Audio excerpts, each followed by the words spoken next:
मामा सांगायचे, अरे समुद्र मंथनाच्या वेळी मी हजर होतो, देवाच्या बाजूने शेषाची दोरी धरणारा मी हाच केले.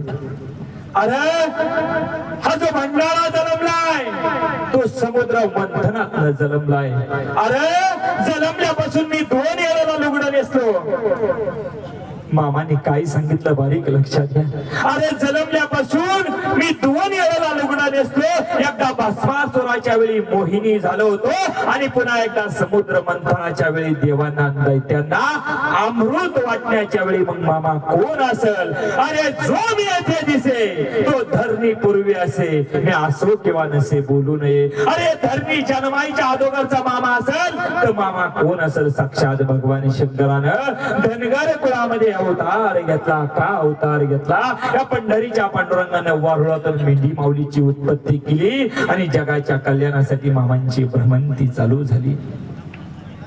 मामांनी सांगितलं, हा भंडारा जो जन्मलाय तो समुद्र मंथनात जन्मलाय आणि 14वं रत्न जे समुद्र मंथनात बाहेर पडलं तर मामांचा भंडारा म्हणतात. तर असंच मंडळी आषाढी वारी नुकतीच होऊन गेली. आषाढी वारी नुकतीच होऊन गेली आणि मामांचे एक वारकरी भक्त गोंदूकुपी गावचे जयराम पाटील मामांच्या भेटीला आले. तर होता मंडळी कापशी गावामध्ये आणि त्याच दिवशी मंडळी भरपूर पाऊस झाला. भरपूर पाऊस झाला. मामांचा तंबू असायचा मंडळी जमिनीवर आणि मामा सांगायचे, अरे कैलासाला जाणारी वाट आणि माझ्या तळावरच्या तंबूची वाट एक आहे. शब्द बारीक लक्षात घ्या. अरे परमेश्वराच्या घरची वाट माझ्या तळावरच्या तंबूची वाट मामा सांगत असेल एक असेल तर मामा कोण आहे? साक्षात भगवंत, साक्षात ईश्वर आहे म्हणतात. त्यावेळेस तंबूही चिखलामध्ये होता.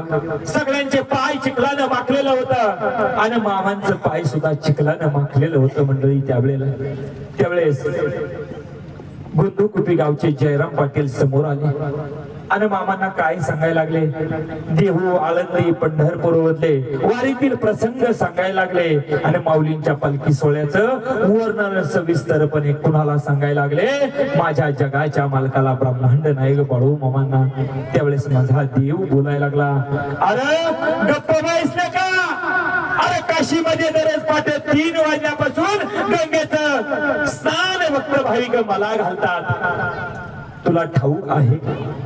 लक्षात घ्या देवाचा शब्द. अरे काशीमध्ये दररोज पहाटे 3 वाजल्यापासून गंगेचं स्नान जर मामाला घालत असेल तर मामा कोण असेल? साक्षात काशी विश्वेश्वर, काशी विश्वनाथ म्हणजे माझा ब्रह्मांड नायक बाळूमा.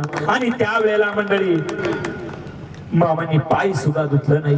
हाल्या नावाचा एक सेवेकरी होता, त्याला सांगितलं, अरे जेवाय वाढले का? मामा तसंच जेवलं. सगळ्यांचं लक्ष होतं मामांच्या पायाकडं आणि मामा झोपायला जात असताना पाय सुद्धा धुतलं नाही. तसंच तंबूमध्ये गेलं, झोपलं गेलं. सगळ्यांच्या डोक्यामध्ये एकच विचार होता, अरे मामाने पाय सुद्धा धुतलं नाही. सकाळ जशी झाली तसं सगळे भक्त मंडळी मामांच्या जवळ गेले.